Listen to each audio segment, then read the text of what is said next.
Bueno, hola a todos chicos, bienvenidos. Hoy tenemos en nuestra Henry Talk una invitada súper especial. Ella se llama Nora Galán, ella es CEO de una empresa colombiana que se llama Whale Jaguar y esta empresa utiliza todo lo que es inteligencia artificial para prestar los servicios que ellos prestan a las diferentes empresas y clientes que tienen. Entonces hoy los dejo con ella. Bueno, Nora, te voy contando y aquí tenemos de todo, hay graduados, hay chicos que están pasando en este momento por Henry como tal, y también tenemos personas que están en el Prep Course, que es un curso que hacemos antes de que ya los chicos sean aceptados en Henry. Adicional, esta charla obviamente queda grabada y después la montamos en nuestras redes sociales, bueno, y demás, para que puedan ver y acceder a los que de pronto no pudieron ingresar hoy. ¿Listo? Entonces, nada, te doy la palabra, Nora, y bienvenida. Muchísimas gracias, María. Buenas tardes a todas y todos. Espero que estén muy bien. Bueno, voy a compartirles pantalla antes de arrancar y presentarme. Esperen un momento, porfa. Creo que ahí ya estoy, ¿cierto? Sí, ahí se ve perfecto. Listo. Uf, me está diciendo algo, pero bueno, no. Listo, perfecto. Pues bueno, muchísimas gracias, María. Gracias por la invitación y un gusto estar aquí con ustedes. Me presento, yo soy Nora Galán. Soy física y soy CEO y cofundadora de Whale and Jaguar, la ballena y el jaguar. Whale and Jaguar, la ballena y el jaguar. Nosotros somos una empresa que desarrolla inteligencia artificial en Colombia, en Latinoamérica. Tenemos también desarrolladores de otros lugares de Latinoamérica y nos dedicamos a desarrollar inteligencia artificial para potenciar el trabajo de los equipos de comunicación y los equipos de marketing para que puedan hacer su trabajo más rápido, analizando más información y de manera más eficiente. Bueno, sí, como decía aquí en mi presentación y como les contaba, soy física, entonces amo la ciencia como método y creo un montón en la ciencia como método. Y pues digamos que Whale and Jaguar, esa es una de las cosas que tiene como base y es la experimentación científica. Nosotros todos los proyectos y todos los productos que desarrollamos, pues intentamos seguir el método científico de experimentación y validación de hipótesis. Pero pues bueno, yo hoy vengo a hablarles de inteligencia artificial para la gente, tecnología construida en Latinoamérica. Y quiero hablarles de esto porque es muy común, ¿no? Como pensar que en Latinoamérica no se construye inteligencia artificial o que solo consumimos inteligencia artificial o servicios que son producidos o desarrollados en otros lugares del planeta, lo cual no está mal, pero pues solo quiero como levantar pues la conciencia de que nosotros también desarrollamos inteligencia artificial en Latinoamérica y que hacemos además cosas muy valiosas y muy interesantes para nuestro entorno y pues digamos de la forma en la que nos movemos nosotros e interactuamos pues con nuestro alrededor. Bueno, pues como les decía, yo soy cofundadora de Whale and Jaguar, de la ballena y el jaguar. Nosotros nacimos y empezamos operaciones en el 2017 y lo que empezamos a hacer y lo que queríamos hacer, ¿no? Entonces era construir herramientas para democratizar el acceso a la información, ¿no? En este momento es virtualmente imposible recolectar toda la información que se está produciendo, por ejemplo, en redes sociales o en medios de comunicación digital. Solo para que se hagan una idea, en este momento se producen más de 15.000 publicaciones por segundo solo en redes sociales, ¿no? Y eso es, pues para los humanos es imposible de entender y recoger toda esa información. Entonces, pues nosotros nacimos con esa intención, ¿no? La intención de, se está produciendo mucha información, cada vez se va a estar produciendo más información y cada vez menos vamos a poder los humanos como responder de maneras efectivas a todo ese flujo de información tan grande que tenemos de información digital. Entonces empezamos a construir y además lo que queríamos era darle herramientas a la gente, ¿no? Queríamos, y sigue siendo nuestra misión, como democratizar el acceso a la inteligencia artificial. La inteligencia artificial, digamos que es considerada una cosa que es muy distante, ¿no? O que es muy cara, ¿no? Que es algo a lo que uno no va a poder acceder nunca, o que no podría ayudarme en lo que yo estoy haciendo porque ni idea, como que se siente como una tecnología que es excesivamente elaborada y que pues como que para las cosas básicas que uno hace en el día a día como que no tiene mucha aplicación. O la clásica, y es que como una de las más importantes, tenemos el miedo a la extinción, ¿no? Nos da miedo que la inteligencia artificial venga y nos reemplace y haga las tareas que nosotros estamos haciendo o pues que hemos hecho históricamente los humanos. Pero pues esto no es así. Espero que todos y todas tengan una aproximación distinta a la inteligencia artificial. La inteligencia artificial es una herramienta como la bicicleta, tal cual. Lo que nos va a ayudar es a ir más rápido, a no tener que hacer esas tareas tediosas, mecánicas y hartas, sino más bien dedicarnos a lo realmente importante e interesante, que es, por ejemplo, el trabajo creativo o proponer nuevas soluciones, ¿no? No hacer esas tareas que son siempre la misma y que pues un bot puede hacer mucho mejor que nosotros, ¿no? Porque pues un bot tiene, pues los computadores cometen menos errores que los que cometemos nosotros los humanos. Entonces nosotros queríamos enfocarnos sobre todo en procesamiento del lenguaje natural, ¿no? En dotar a las máquinas de la habilidad de entender y crear el lenguaje y además interactuar con los humanos de manera natural. De manera natural significa como nosotros interactuamos entre humanos, ¿no?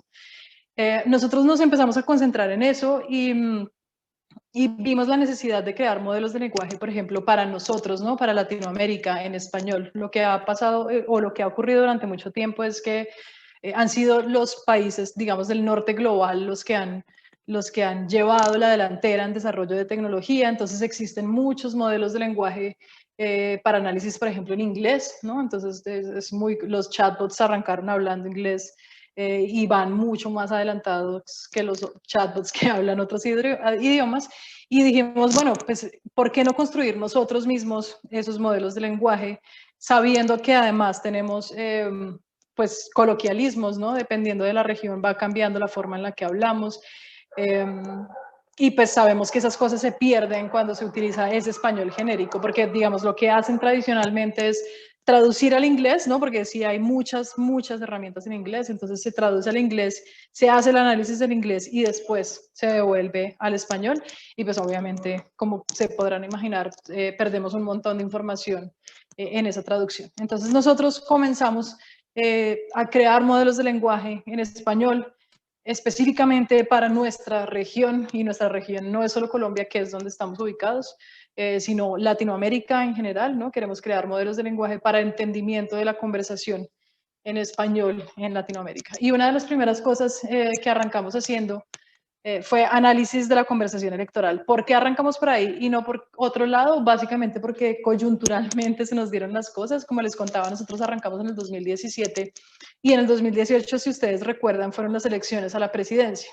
Entonces tuvimos como medio 2017 para desarrollar nuestras herramientas y en 2018 salir a probar esas cosas en el mercado. Y pues lo que teníamos a la mano y pues que además era la posibilidad de analizar mucha información y poder poner a prueba realmente nuestras herramientas, pues eran las elecciones. Y por eso arrancamos entonces con herramientas de periodismo de datos que lo que buscaban y lo que buscan todavía, porque seguimos desarrollando herramientas de periodismo de datos, es apoyar a los equipos de comunicaciones y de marketing, a los periodistas, a entender la conversación digital y poder dar recomendaciones o a los candidatos o a los medios de comunicación que están generando información alrededor de estos temas. Entonces, una de las primeras herramientas, y como les contaba, nosotros lo que queremos es acercar y democratizar el acceso a la inteligencia artificial.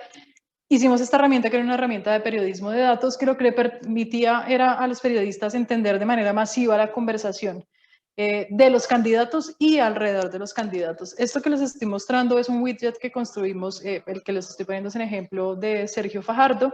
Son varios widgets, en realidad analizamos distintos todos los candidatos que estaban para la presidencia en el 2018 y lo que hacíamos era entender de qué hablaba, ¿no? O sea, como qué estaba diciendo, recolectando la información que ellos producían en redes sociales. De qué estaban hablando, cuáles son las palabras más utilizadas, cuáles son las más positivas, las más negativas, cuáles son las que generan más interacción, ¿no? Como cada vez que el candidato habla de qué tema se genera más interacción con esas publicaciones. Y a su vez, medíamos o analizábamos la respuesta que tenía la audiencia. Entonces, así, por ejemplo, podíamos entender que, como en este ejemplo que les estoy mostrando, cada vez que Sergio Fajardo hablaba de pensiones, el sentimiento se le iba para el piso. Entonces, la gente empezaba a hablar muy mal. El sentimiento de los comentarios asociados a la respuesta de esa publicación eran muy negativos. Eso, por ejemplo, podría ayudar al candidato a guiar su discurso o pues a entender cómo están respondiendo las audiencias a las diferentes temáticas. Como ustedes están viendo en pantalla, claramente esta era una herramienta que era como muy difícil de entender, que es 2018, nosotros nacimos como siendo muy académicos, muy científicos, y entonces solo visualizábamos y mostrábamos cosas como estábamos acostumbrados nosotros, pero muy rápidamente nos estrellamos contra la usabilidad. Claramente no toda la gente puede interpretar estos datos y no es evidente, lo que yo les acabo de contar no es evidente solo con estas gráficas, ¿no? Entonces muy rápido en el tiempo nos dimos cuenta que no era solo suficiente con crear inteligencia artificial, digamos, modelos de lenguaje en español, sino formas en las que la gente puede consumir esa información y en efecto sacar algo realmente útil más allá de solo ver un montón de información y decir, ok, creo que entendí o creo que no entendí. Otro de los ejemplos que todavía pertenece como a esa fase inicial en la que estábamos solo visualizando y literalmente probando nuestros modelos de lenguaje es este que les estoy mostrando, es Voto por la Igualdad. Esta es una campaña que hicimos, esta es una herramienta que hicimos para monitorear una campaña que era el Voto por la Igualdad. El cliente fue FESCOL, que es una ONG colombo-alemana, y ellos querían entender cómo estaban los candidatos, todos los candidatos a las elecciones legislativas, cómo estaban hablando en sus redes sociales, si estaban a favor o en contra de la igualdad. Entonces lo que hicimos fue entrenar un algoritmo que era capaz de clasificar de manera automática toda esa información y decirnos qué tan a favor o qué tan en contra estaban del voto por la igualdad. Entonces básicamente lo que hicimos fue entrenar, cogimos como dos puntos diametralmente opuestos. Este que ustedes ven acá, todos esos punticos que ustedes están viendo son candidatos, cada color corresponde a un partido político y la escala, recuerden, entonces va de los que están en contra de la igualdad y los que están a favor de la igualdad a la derecha. Entonces lo que hicimos fue entrenar al algoritmo dándole como esos dos puntos que son lo que significa estar en contra y lo que significa estar totalmente a favor.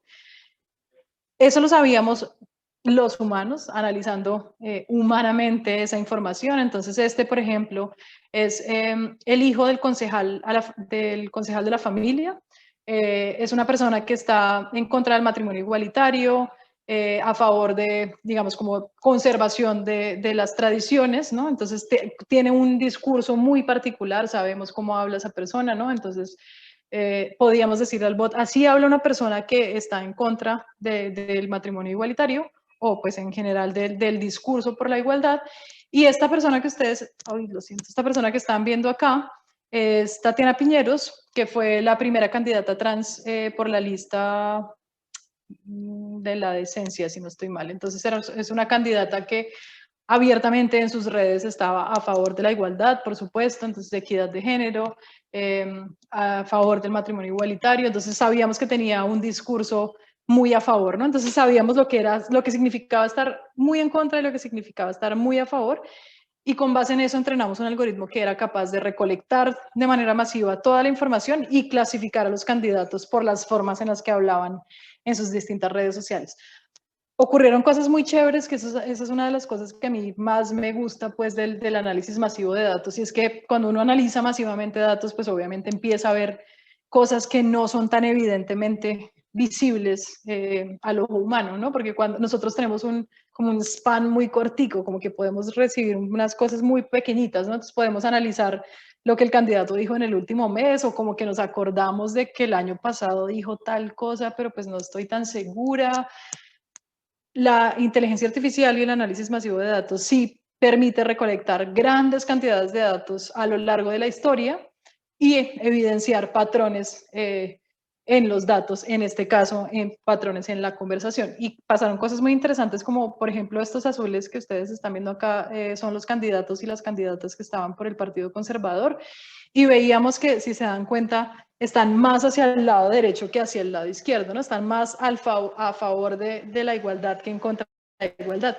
Y de entrada uno diría, pero un momento, si es el Partido Conservador, pues, ¿cómo así? ¿De qué están hablando? Deberían estar manteniendo como las tradiciones. Se equivocó el bot, se equivocó el algoritmo. Y fue muy chévere porque entramos a ver qué era lo que estaba haciendo y por qué los estaba clasificando del lado del voto por la igualdad, a favor de la igualdad. Y fue muy chévere ver que si bien esta herramienta estaba construida en particular para monitorear una campaña de voto por la igualdad LGBTI, fue muy interesante ver que estas candidatas, porque eran candidatas de hecho del Partido Conservador, estaban hablando en sus redes sociales de equidad de género, ¿no? Entonces el bot entendió que equidad de género podría de alguna forma ser cercano a la igualdad LGBTI, entonces lo clasificó como un voto a favor y eso fue bien interesante, ¿no? Entonces ver cómo los discursos de equidad en efecto sí comparten características y podrían ser monitoreados, medidos y analizados. Pues bueno, como les contaba, entonces estuvimos en el sismógrafo electoral. Esta es una muestra de la herramienta que estuvo en Blue Radio y en El Espectador. Y también, como les contaba, entonces estábamos sacando muchas gráficas, ¿no? Y muy rápidamente nos dimos cuenta que la gente no estaba utilizando la herramienta tanto como nosotros queríamos. Entonces hicimos una mejora para el siguiente año. Este es el candidómetro electoral. Que ya no salió para las elecciones a la presidencia, sino elecciones a la alcaldía, pero básicamente lo que estaba haciendo era lo mismo. En este caso lo mejoramos un poquitico porque ya no solo recogía información que venía de redes sociales, sino que también estábamos analizando los planes de gobierno. Y lo que queríamos era encontrar una afinidad con las personas que interactuaran con nuestra herramienta. Entonces queríamos decirles respecto a ciertos temas qué tan afín era con cierto candidato o en la totalidad con quién era más afín. No sé si algunos de ustedes interactuaron con esta herramienta en el 2019. Tuvimos más de 35,000 interacciones con pues, personas que llenaron la encuesta y que querían buscar cuál era su candidato más afín. Y ahí aprendimos muy rápido y dijimos, no es necesario mostrar gráficas, no es necesario mostrar indicadores, la gente solo quiere ver el resultado final. Entonces esto lo volvimos más una encuesta, ¿no? Del lado del usuario era una encuesta y por detrás nosotros utilizábamos inteligencia artificial, análisis del discurso, análisis del texto, todo lo que se les ocurra, pero eso no lo mencionamos en ningún momento, ¿no? Solo lo que hicimos fue analizar toda esa información y después hacer un match directo con las respuestas que nos estaban dando los usuarios y poder encontrar así una afinidad. Entonces, bueno, todo esto solo para decirles que uno de los grandes retos sin duda sigue siendo el acercamiento digamos, de las personas del común a la inteligencia artificial y el entendimiento real y apropiación de estas tecnologías, ¿no? Hay que hacerlo lo más cercano al usuario posible, lo menos técnico posible. Pero bueno, digamos que en todo ese camino que les estoy contando, pues se dan cuenta que nosotros nos hemos concentrado sobre todo en análisis de la conversación y fue por ahí por donde arrancamos. En efecto, nosotros sí queríamos automatizar el discurso, pero no solo el texto. ¿No? Queríamos automatizar no solo el análisis de texto, sino el análisis de la imagen también. En general, todo el contenido digital que se produce. Y así es como nació Oceana, que es la herramienta de Wayland Yauer, ¿no? Oceana es una herramienta que busca entender la conversación digital, como les decía, no solo texto, sino también imagen. Y nosotros utilizando inteligencia artificial, entonces podemos encontrar patrones de conversación, ¿no? Cómo está reaccionando la gente, cuál es el sentimiento que tienen alrededor de una campaña específica, por ejemplo, o cuál es la reputación que tiene una marca en redes digitales o medios de comunicación digital. Y recuerden, no solo analizando el texto, sino también analizando la imagen y las formas en las que la gente interactúa con esa marca o con esos temas de interés o pues con esas cuentas. Oceana es una aplicación web desarrollada en Latinoamérica, con modelos de lenguaje desarrollados por nosotros también y modelos de análisis de imagen también desarrollados por nosotros, que tiene distintos módulos, ¿no? Entonces, básicamente lo que busca es darle herramientas a la gente para que pueda tomar decisiones informadas y sepa qué tipo de información empezar a publicar o cómo están respondiendo sus audiencias. Entonces, nuestra aplicación tiene en este momento 3 módulos, el módulo de estatus que diagnostica el estado de las cuentas, lo que hicieron en el pasado y ver qué también les fue. Esto fue bien comparado, por ejemplo, con sus competidores y cuentas de referencia para ver qué hicieron los competidores que funcionó también, pues porque obviamente son audiencias potenciales. Entonces, ver qué hicieron ellos, qué salió bien, qué salió mal y ver si, digamos, emulamos esos comportamientos o si nos alejamos de ahí. El monitor de tendencias, pues como su nombre lo dice, lo que hace es estar con los ojos y los oídos abiertos, monitoreando y escuchando la conversación digital. Entonces ahí ya no analizamos las cuentas específicas, sino la conversación alrededor de temas puntuales, ¿no? Entonces uno podría ir a buscar cómo se está hablando de emprendimiento, cómo se está hablando de tecnología y tener constantemente monitoreadas información, recolectando todas las publicaciones que se hacen y no solo publicaciones en redes sociales, sino, de nuevo, insisto, en medios de comunicación digital también o en plataformas digitales distintas, para entender quiénes son los que más están hablando, con quién están conversando, qué están diciendo, cuáles son los stakeholders, ¿no? de esa conversación. Y yo aquí les puse una imagen y no dije nada, pero esta, por ejemplo, es una nube de conversación de nuestra herramienta, entonces lo que les permitiría ver es quiénes son los nodos centrales, ¿no? Estas son las personas que son centrales en la conversación. Y estos otros punticos que ustedes están viendo, este es un pantallazo literal de nuestra herramienta, son las personas que están mencionando a esa cuenta que está en el centro, y así podríamos saber quiénes están hablando de quién, de qué, alrededor de un tema específico. Entonces esto sale cada vez que nosotros buscamos un tema puntual, podemos saber quién está mencionando a quién, hablando de qué tema, quiénes son los que hablan más, ¿no? Si existiera como un no prominente, como en este caso, ustedes ven por acá que hay una bolita que es más grande que las otras. Esas bolitas que son más grandes significa que están más presentes en la conversación, ¿no? Los mencionan más, los llaman más o hablan más. Entonces así podríamos empezar como a entender la conversación digital de manera masiva, sin escaparnos o sin perder como datos que se están produciendo ahí, que los humanos seguro no alcanzaríamos a ver. Como les contaba, entonces, bueno, les decía, entonces el monitor de tendencias, que me devolví un poquito porque quería mostrarles que dentro del monitor de tendencias también pues se puede tener monitoreada la conversación y quiénes son los stakeholders de la conversación, pero también tenemos el análisis de audiencias y que nos permite entender cómo están hablando los usuarios alrededor, o pues en general los usuarios de redes sociales, ¿no? Alrededor de temas o de cuentas específicas. Entonces aquí pues lo que hacemos es segmentar las audiencias por las formas en las que hablan, ¿no? Entonces podemos entender cuáles son los términos más usados por un grupo específico de conversación, ¿no? Sabemos que están hablando de lo mismo, entonces entendemos cuáles son los términos más usados, cuál es el sentimiento, qué tanto hablan o interactúan con la marca y qué tan importante es, ¿no? Cuál es el peso de ese grupo con respecto al total de la audiencia. Esto obviamente lo que le permite a nuestros usuarios es entender, por ejemplo, si están teniendo líos reputacionales, ¿no? Si alguna marca o algo, pues, tuviera algún lío reputacional, como por ejemplo, no sé si recuerdan el año pasado, para el Día de la Madre, todas las plataformas de domicilios o de delivery se cayeron, absolutamente todas, ¿no? Se cayó Rappi, se cayó domicilios.com, se cayó Uber Eats.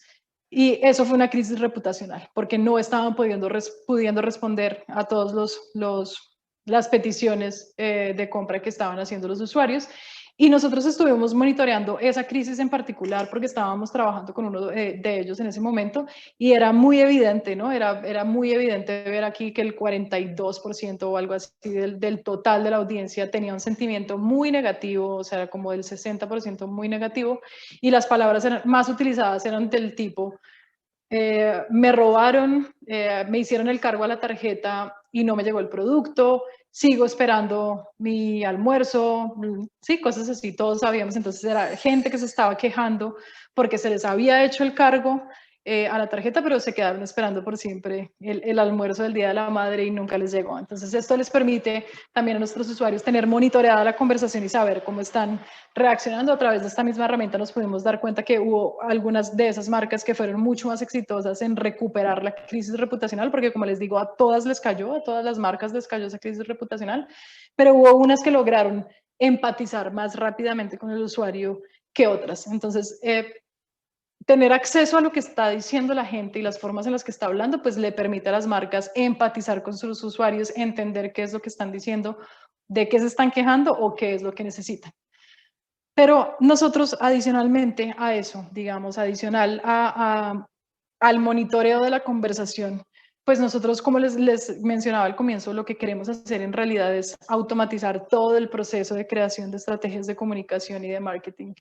Y eso significa todo el proceso, no solo monitoreo y análisis y medición, sino la creación misma de las piezas que se van a utilizar en campañas digitales. Entonces nosotros también estamos trabajando en la generación automática de contenido creativo, estamos entrenando inteligencia artificial que es capaz de escribir, como en el caso del que les estoy mostrando en pantalla, que puede escribir letras de reggaetón de manera automática, es una letra que está escrita de manera automática, o que puede escribir artículos de noticias, que puede interactuar de manera automática en redes sociales, o que puede escribir, por ejemplo, horóscopos también de manera automática. Cualquier tipo de contenido creativo es susceptible de ser generado por una inteligencia artificial. Estos dos casos que les estoy mostrando son letras reales, ¿no? En este caso, por ejemplo, lo que hicimos fue alimentar a la Maifina. La Maifina es nuestro primer prototipo, es un bot generador de letras de reggaetón. Claro, y ustedes dirán, no, pues es que escribir reggaetón es excesivamente fácil. De acuerdo, y por eso se fue nuestro prototipo. Lo que hicimos fue entrenarla con más de 10.000 letras de reggaetón, y sí, existen más de 10.000 reggaetones en este momento. Entonces la entrenamos con más de 10.000 letras de reggaetón para que supiera cuál era la estructura con la que se escribe reggaetón. Entonces la Maifina escribe de manera autónoma reggaetón, le pueden dar una frase cualquiera y escribe alrededor de eso un reggaetón. En este caso estábamos haciendo un prototipo para un e-commerce y queríamos potenciar la venta de los productos que se ofrecían en ese e-commerce. Este es un ejemplo real para una persona que estaba vendiendo una moto, una Yamaha Fazer. Entonces, estas cosas como Yamaha Fazer Midnight Special o qué otra cosa del 2012 o esta bella, esta joven está bella, la moto ideal, eran descripciones reales del producto. Entonces lo que cogimos fue la descripción que hacía cada persona de su producto y con esa descripción creábamos el reggaetón de manera automática.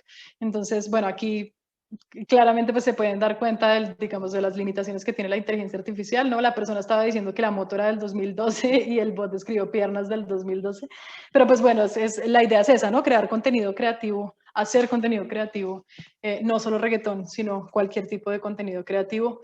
Este es otro ejemplo, solo pues como para que vean las posibilidades. Esto es un horóscopo escrito por inteligencia artificial. Lo que hacemos es alimentarlo con todas las posibilidades que existen de, digamos, cómo se habla de cáncer, ¿no? Cómo se ha hablado históricamente de cáncer, como el ejemplo que les estoy mostrando. Y así la inteligencia artificial empieza a aprender y sabe qué es lo que tiene que decir. Esta parte que ustedes ven aquí abajo es escrita de manera autónoma por inteligencia artificial. Nosotros no la editamos, no modificamos absolutamente nada. Y se pueden dar cuenta entonces que es también muy fácil escribir horóscopos como escribir reggaetón y aún así pues llegarle al alma y al corazoncito de la gente. Nosotros estamos trabajando en generación de contenido creativo, como les contaba, no solo de texto, sino también de imagen, video, audio, porque eso es lo que queremos hacer. Queremos poder darle a los equipos herramientas para potenciar su trabajo, no queremos reemplazarlos. Ese es uno de los grandes miedos, el miedo a la extinción, el miedo a que la inteligencia artificial nos reemplace. Eso no va a pasar, por supuesto todavía se equivoca un montón y entonces somos los humanos los que tenemos que entrar a hacer como la labor de veedores y auditores de la inteligencia artificial. Las personas que han generado contenido estarán de acuerdo conmigo, estoy segura en que generar contenido es muy harto, es muy cansón. El jugo creativo se acaba, o sea, como que uno está bien, puede escribir 3 artículos a la semana, digamos, en algún momento yo hablé con un medio de comunicación y me dijo que sus periodistas escribían 3 artículos al día, y yo dije, wow, bueno, increíble, yo no podría escribir 3 artículos al día durante una semana laboral todos los días y así todos los meses, me parece imposible en realidad. Pero generar contenido es muy complicado, o sea, el jugo creativo se acaba, terminamos repitiendo un montón de cosas, entonces pues llega la inteligencia artificial para ayudarnos con ese proceso. Ya no tenemos que crear todo desde cero, sino que la inteligencia artificial puede darte como 4 opciones, digamos, de un mismo artículo y el humano selecciona y edita y estuvo listo para salir a publicación. Entonces eso es lo que queremos hacer, ¿no? Herramientas que potencian el trabajo de los humanos. Pero como les contaba, nosotros pues no solo estamos haciendo texto, sino también hacemos análisis de imagen. Nosotros también queremos entender lo que está pasando dentro de las imágenes que se comparten en las distintas plataformas digitales y también queremos enseñarle a la inteligencia artificial a crear contenido visual. Esto que yo les estoy mostrando aquí es un ejemplo de las primeras clasificaciones que hicimos de imagen. Puede que esto no les diga mucho lo que están viendo en pantalla, pero ya se los voy a explicar. Estas imágenes que están viendo acá son imágenes de un archivo visual, no sé si lo conozcan, se llama Gráficas Molinari. Son unas imágenes que fueron muy utilizadas como dentro de la cultura popular colombiana, como entre los 80s y 90s, más o menos. Eran las imágenes que se utilizaban, o no, tal vez antes, ¿saben? Como 70s y 80s. eran imágenes que se utilizaban para los calendarios, ¿no? Entonces no sé si vieron ese bebecito que salía como desnudo pero que tenía una cosita en la cola, ¿no? Como una mantica tapándolo y es la fotico del en fondo azul. Esas cosas son las gráficas Molinari y nosotros tuvimos acceso al archivo visual completo de gráficas Molinari, que es un archivo visual de la Universidad de los Andes, y lo que hicimos fue hacer un ejercicio de clasificación automática de imágenes. Entonces queríamos que el algoritmo, sin decirle nada, ¿no? Sin decirle qué había ahí dentro de esas imágenes, hiciera la labor de clasificar las imágenes por lo que veía ahí adentro. Estos puntitos que ustedes están viendo, cada color representa un grupo distinto que el algoritmo consideró que era un grupo, ¿no? Entonces él dijo, estas imágenes pertenecen a esto mismo, los voy a mandar para allá y así creo como los distintos grupos. Y fue muy interesante porque fue como fue ver a la inteligencia artificial actuando como curadora, ¿no? Que eso es lo que siempre se hace para las exposiciones de arte, ¿no? Siempre hay un curador que decide que dónde va qué cosa, o si esto va, o si esto no va, o si tiene que ver con la exposición. Estos grupos, como les decía, nosotros no le dijimos absolutamente nada, era una inteligencia artificial no supervisada, no le estábamos diciendo qué tenía que hacer, y fue muy chévere ver las cosas o las razones por las que él clasificaba una imagen en un lado y no en otro. Entonces, por ejemplo, vimos grupos como nosotros le dijimos el grupo de poca ropa, porque clasificó, por ejemplo, a Jesús crucificado en el mismo grupo con el bebé desnudo o los bebés desnudos en el mismo grupo de las fotos de mujeres en bikini en la playa. Entonces para nosotros era el grupo de poca ropa. Otro grupo que era el de los paisajes, ¿no? Donde aparecían montañas y cosas pues súper del campo. Otro grupo que era el de arquitectura, que tenía que ver con edificios. Este es un grupo real que él armó, ¿no? Entonces todos tienen, si se dan cuenta, tienen como características compartidas.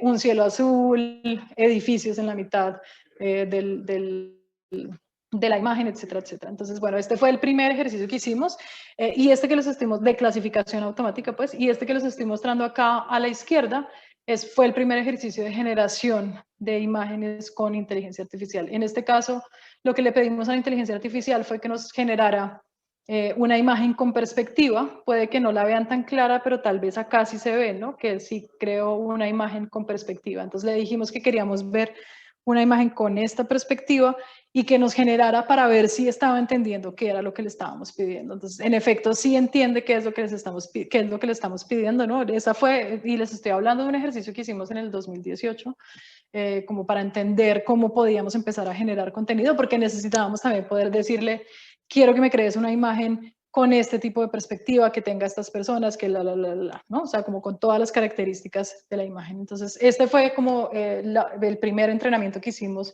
y era el entrenamiento de distribución espacial de las cosas. Claramente entendió qué significaba distribuir en perspectiva los objetos, pero pues de ahí en adelante hemos venido haciendo un trabajo de generación de contenido creativo también de imagen al final del año pasado.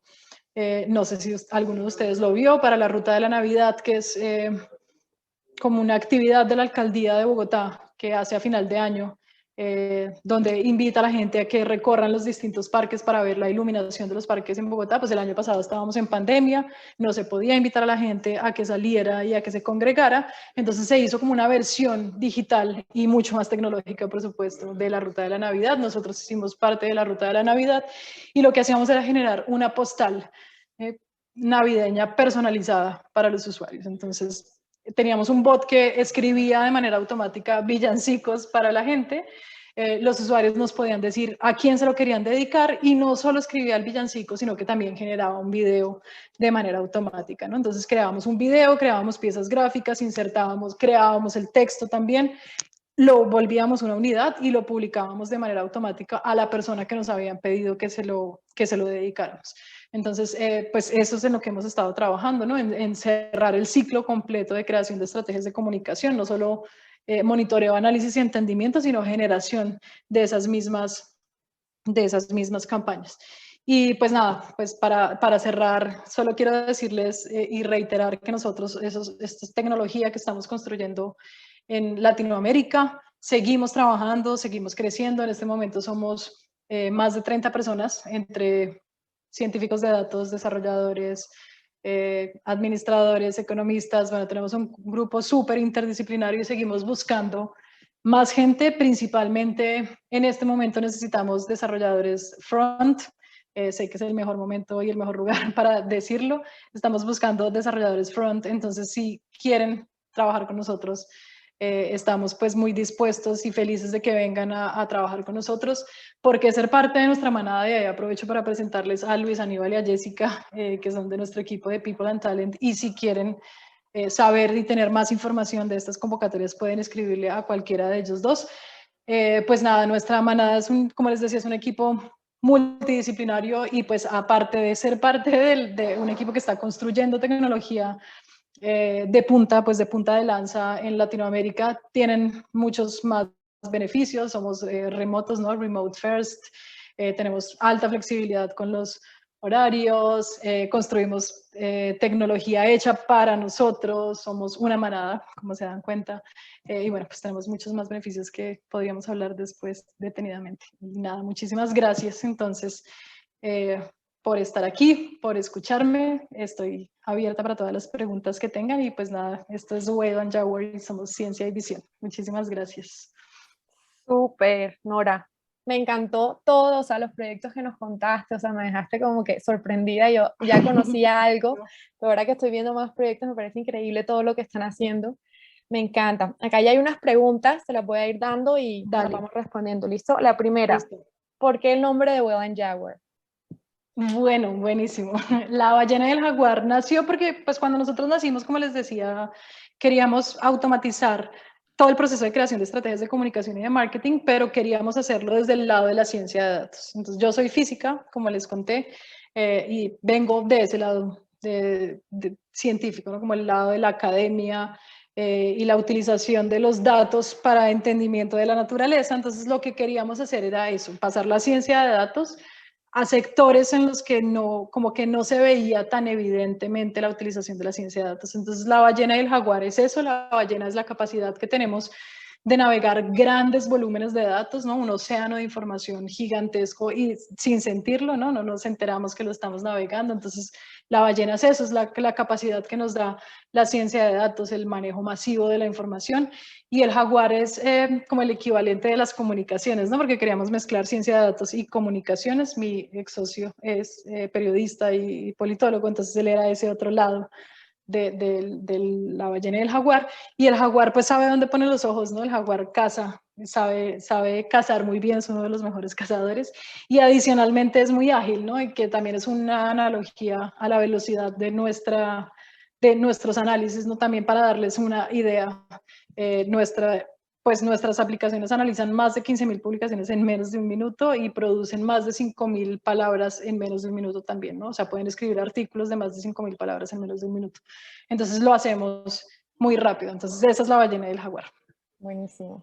Aquí están preguntando, ¿puedes contar un poco cómo es el proceso de encarar el diseño de esas inteligencias artificiales que nos has contado? Me refiero a que hablaste del método científico, cómo se relaciona el tema de las respuestas que parecen ser en muchos casos randoms. Sí, de las respuestas de la inteligencia artificial, preguntas la persona que preguntó. Pues te puedo contar, les puedo ir contando cómo lo hacemos. Pues sí, para el entrenamiento de inteligencia artificial, pues en efecto sí tenemos que hacer muchas pruebas y tenemos que tener una base de datos gigantesca también. Bueno, pues no necesariamente gigantesca, ahora ya hay otras metodologías que permiten hacer transfer learning y no tener que tener una base de datos tan gigante para entrenar. Pero sí lo que hacemos es empezar a probar hipótesis. Entonces sí quisimos transferir como esa forma del pensamiento científico a la validación de hipótesis que teníamos. Entonces, pues empezamos a crear hipótesis alrededor de los problemas que tenían nuestros potenciales usuarios y empezamos a desarrollar inteligencia artificial. Antes de eso, hicimos prototipos, por supuesto, nunca desarrollen antes de probar con el usuario, porfa, que eso es un error que nosotros cometimos también, es un error muy común en tecnología y es que todos los que hacemos tecnología creemos que sabemos lo que la gente necesita porque somos los que sabemos de tecnología y eso es súper falso en realidad. Después de que uno expone a la gente a su tecnología, se da cuenta de que los usuarios hacen otra cosa totalmente distinta a lo que uno pensaba. Entonces, siempre midan al usuario antes, siempre entiendan lo que quiere hacer o lo que quiere lograr con la herramienta. Entonces, eso fue lo que hicimos nosotros, como establecer unas hipótesis y empezar a probar. Y en la construcción o en el entrenamiento pues, de la inteligencia artificial, pues ahí sí tenemos varios científicos de datos trabajando en esos modelos y en esas pruebas, y pues para eso tuvimos que seguir como el proceso tradicional, ¿no? Revisión de la literatura, de lo que ya está existente, modelos de lenguaje o modelos que ya están creados, cuál es el estado del arte, hasta dónde está lo que ya está creado y qué tanto más podemos avanzar de ahí en adelante, probar eh, qué tan exacto estaba haciendo, o sea, como cuál era la accuracy del entendimiento de nuestra inteligencia artificial. Entonces, como que todo el tiempo estamos muy centrados alrededor de la experimentación y la prueba de hipótesis. Buenísimo. Aquí pregunta Adrián, ¿cómo monitorean los datos de redes sociales? ¿Acceden a bases de datos o únicamente accediendo a publicaciones públicas? Sí, pues para eso nosotros seguimos las políticas de privacidad de las redes sociales, por supuesto, eso es vital, vital mantenerla y seguir los lineamientos de privacidad de datos. Entonces, en efecto, sí utilizamos o analizamos más bien la información que está dispuesta en páginas públicas, ¿no? Pero entonces, claro, eso para nosotros es bueno porque el tipo de nuestros tipos de usuarios son usuarios que tienen cuentas de marcas y uno esperaría que esas son cuentas que son públicas, ¿no? Entonces lo que hacemos es analizar la información que la gente dispone también en esas páginas públicas, porque pues no sé si lo sepan, pero pues cada vez que uno escribe en cualquier página pública, así ustedes tengan su perfil privado, en el momento en el que dejan ese comentario en una página pública, ese comentario se vuelve público ya. Entonces lo que hacemos es acceder de manera oficial a través de las APIs de cada una de las redes sociales, pero sí recolectamos información que es pública. Nunca jamás violamos permisos de privacidad. Si vamos a acceder a una cuenta que está protegida, tenemos que pedir permiso y es el usuario explícitamente quien nos dice acepto que Oceana o Wayland Yauer acceda a mi información. Buenísimo. Bueno, Nora, ¿hacia dónde crees que va la ciencia de datos y qué le recomendarías a alguien que recién está iniciando su carrera en este ámbito? Ok, pues bueno, buenísimo. Yo creo que la ciencia de datos llegó para quedarse. Yo me acuerdo que hace varios años le decían minería de datos, todavía hay gente que habla de minería de datos, pero pues es más ciencia de datos ahora en este momento. Eh, y ya desde hace varios años se estaba hablando de eso y como de la importancia del entendimiento de toda la información digital que se está creando. Entonces, pues yo creo que sin duda pues la inteligencia artificial se va a quedar muchos años con nosotros porque además cada vez más y más y más estamos volviéndonos digitales, ¿no? O sea, con la entrada del 5G es la posibilidad ya pues de tener totalmente digitalizada la casa, ¿no? Saber que la nevera te diga que se te acabó el tomate, que las luces se prendan cuando tú llegas, o sea, como controlar absolutamente todo a través del Internet. Entonces, pues cada vez vamos a tener más datos disponibles, eso significa que va a haber mucho trabajo para científicos de datos para poder analizar esa información. Pero sí creo que, digamos, una de las áreas más interesantes dentro de la ciencia de datos, sin decir que las otras no son interesantes, nosotros seguimos haciendo análisis, digamos, como clásico de datos y entendiendo trends y comportamientos y hacia dónde, y predicción pues de como de la estadística clásica, pero lo más interesante pues sí, sin duda es la inteligencia artificial. Creo que hay muchas cosas para hacer ahí. En Latinoamérica además tenemos un campo súper amplio para utilizar la inteligencia artificial por muchas razones, ¿no? También porque la adopción de estas nuevas tecnologías nos llegó un poquito más tarde que en otras regiones del planeta, pero también porque tenemos unas problemáticas distintas, ¿no? Entonces yo creo que sin duda hay que concentrarse en inteligencia artificial.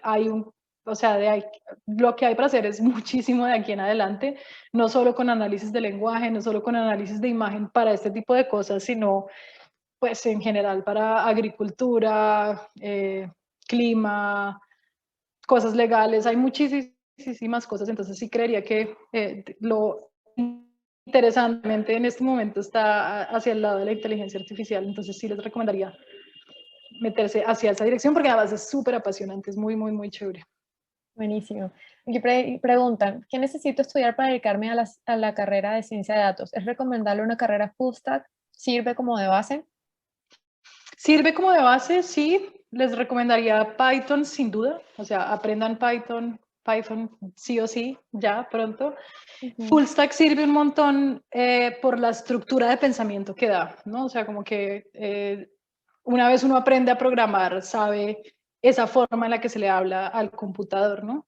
Entonces, y pues como bien saben ustedes, cambiar de un lenguaje a otro es, pues bueno, lo voy a decir muy fácil, en realidad no es tan así, pero pues es como conocer las características que tiene cada lenguaje y es, pero en últimas como que uno ya tiene más o menos, ¿no? La base de cómo es que se desarrolla y una vez entiende como esos simbolitos y esas formas de hablar en ese lenguaje, pues uno podría pasarse a otro lenguaje. Eh, Python es vital. Python es vital, por ejemplo, en Wayland Java nosotros buscamos que la gente sepa Python, así vengan a hacer cosas, por ejemplo, de front, ¿no? Que vengan a trabajar solo con front. Nos gusta que sepan eh, Python porque sí existe la posibilidad pues de meterse también por ese otro lado de ciencia de datos. De hecho, a Wayland Jaguar entran muchos desarrolladores con ese interés, ¿no? Entran diciendo yo soy un desarrollador full stack o por ejemplo uno de nuestros desarrolladores de DevOps muy interesado en MLOps, que no sé si ustedes lo conozcan, ¿no? Una cosa es DevOps, que es lo que ya todos sabemos que es DevOps, pues ahora existe un nuevo campo que es Machine Learning Ops. Entonces él entró porque tiene interés en hacer eso, claro, son unos roles que prácticamente se están creando ahora, como desde hace muy poco, entonces tampoco es que haya mucho disponible por ahí, pero sí existe la posibilidad. Entonces, si tú estás trabajando en una empresa que hace inteligencia artificial o que hace ciencia de datos, pues existe la posibilidad de empezar también como a meterte en esa dirección y empezar a aprender hacia allá. Entonces, yo les diría Python vital, pero sí, como full stacks, obviamente, como hacer el paso hacia el otro lado o ganar ese otro pedazo de conocimiento es mucho más fácil que una persona que no ha tenido exposición a ninguna forma de programación. Buenísimo. Aquí preguntan, ¿cómo es el futuro de los copywriters? ¿Pueden volcarse a trabajar con ustedes aunque no tengan perfil técnico? ¿Lo han considerado? Sí, lo hemos considerado mucho, pues porque la inteligencia artificial, de hecho, pues sigue dependiendo mucho de los humanos, ¿no? Entonces, se necesitan humanos para muchas cosas, no solo para validar que lo que esté saliendo o lo que esté botando o arrojando la inteligencia artificial tenga sentido o sea coherente, sino para el entrenamiento mismo. Entonces, hay una de esas nuevas profesiones, digamos, o labores que han nacido por la inteligencia artificial, que es el de anotador manual. Un anotador es una persona que básicamente está haciendo el trabajo que hará la inteligencia artificial, pero lo hace a mano. ¿No? O sea, la forma en la que uno le enseña a una inteligencia artificial, a ver, como que por ejemplo, en nuestro caso, nosotros entrenamos una inteligencia artificial que leía, ¿no? el lenguaje. Y la comparamos con la de Google, obvio, porque pues Google es San Google, ¿no? Es el dios Google y es el que tiene acceso a un montón de información. Y cuando comparamos su clasificación de sentimiento para saber si una expresión tan coloquial como esta de la selección Colombia es una chimba, queríamos saber qué era, positivo o negativo, ¿no? ¿Cómo lo ve Google? Google de entrada lo clasificó como algo muy negativo. Dijo, esto es algo súper negativo. Y pues nosotros sabíamos que era muy positivo, ¿no? Si uno dice la selección Colombia es una chimba, significa que amo a la selección Colombia. Entonces, digamos, en ese caso, las personas que se dedican a escribir copy podrían servir también como anotadores para entrenar esa inteligencia artificial. ¿Cómo lo hicimos nosotros? Pues teníamos una base de datos gigantesca en la que nos habíamos tomado la tarea pues de anotar cada uno de los tweets en los que aparecía, estoy obviamente simplificando, ¿no? El ejemplo, pero pues en todas las publicaciones en las que aparecía la selección Colombia es una chimba, había una persona que decía esto es positivo, positivo, positivo, y creamos una base de datos gigantesca. Entonces, sí existen muchas formas en las que una persona que hace copy, por ejemplo, podría seguir trabajando con la inteligencia artificial y no va a ser reemplazada por ella. Uno es trabajando como entrenadora de inteligencia artificial, otro es trabajando como veedora de la inteligencia artificial.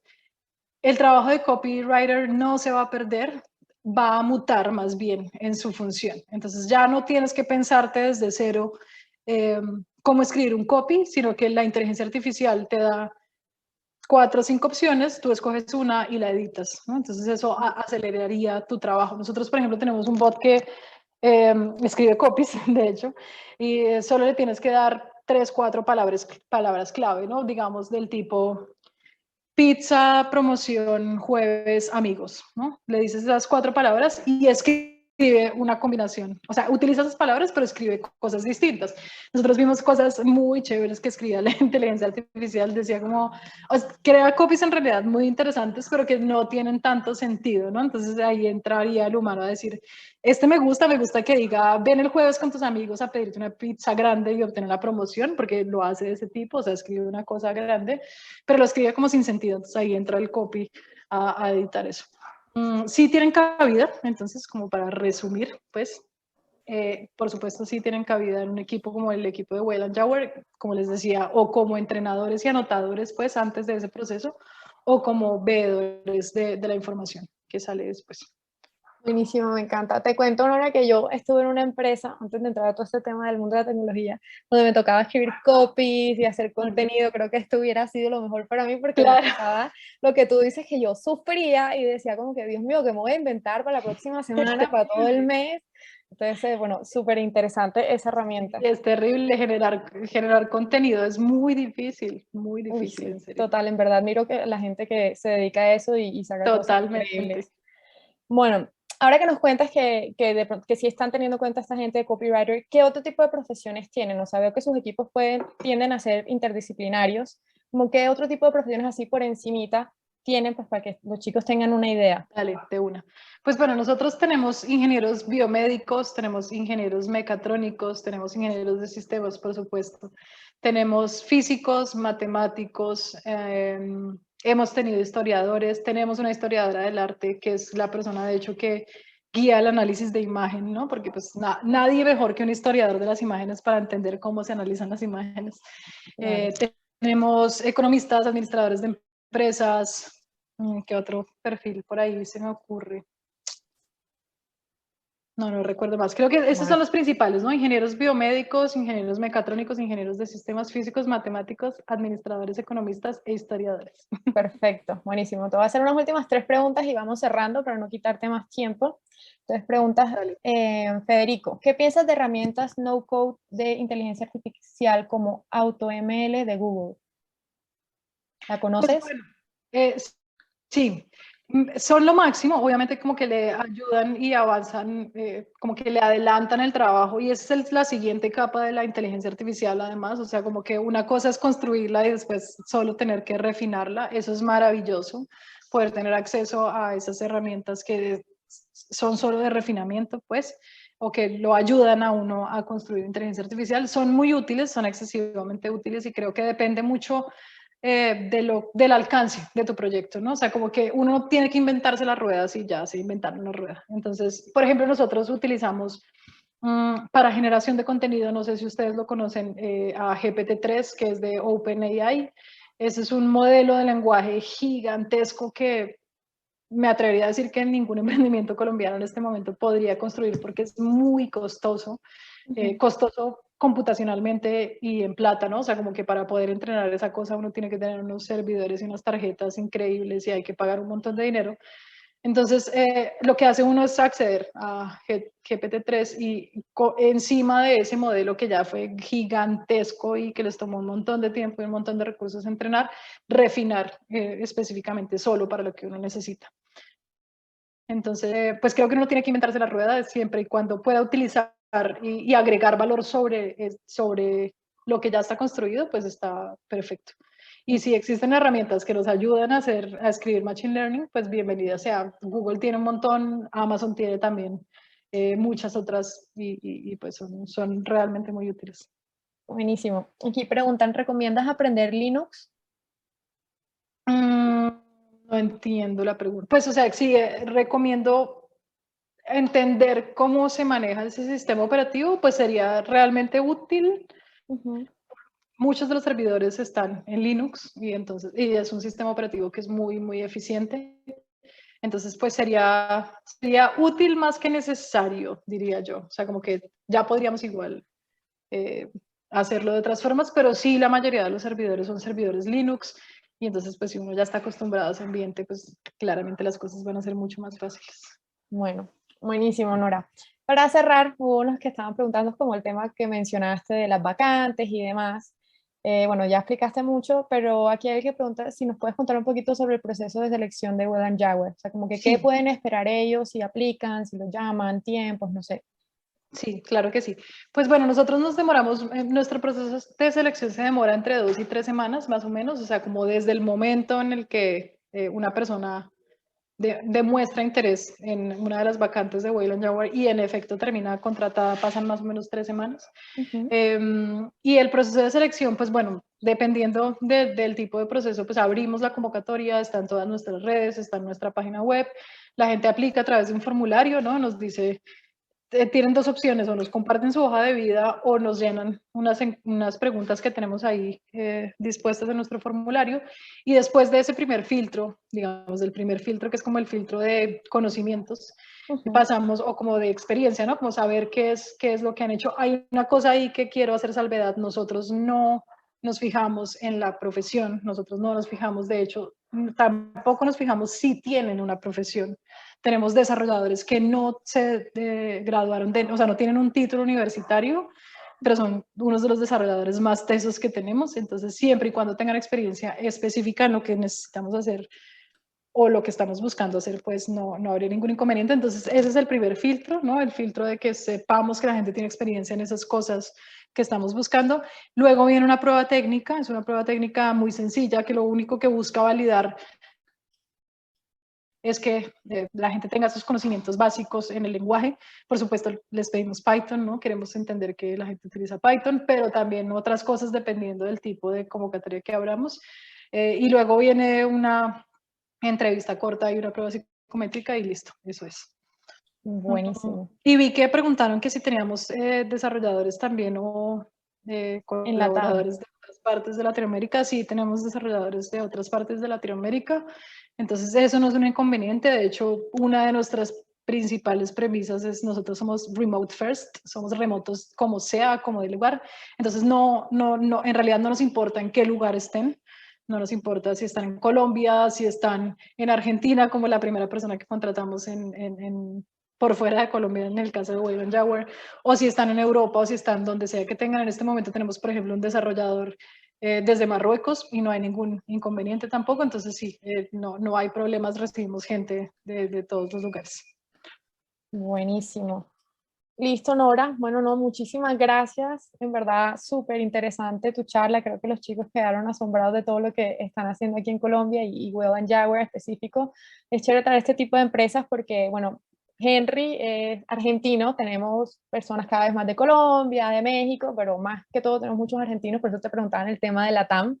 Me parece súper chévere que lleguen a conocer a Web Jaguar, que se animen a aplicar y Buenísimo. bueno, creo que vas a estar viendo varias solicitudes ahí de aplicación para trabajar con ustedes. Bueno, maravilloso, los espero porque en serio necesitamos desarrolladores front, estamos buscando UX writers también si conocen y nos pueden recomendar, y full stacks, back, así que bienvenidos. Buenísimo. Listo, Nora. Muchísimas gracias y A nada, ti nos muchísimas vemos. gracias, que estén muy bien, Chao. estamos en contacto.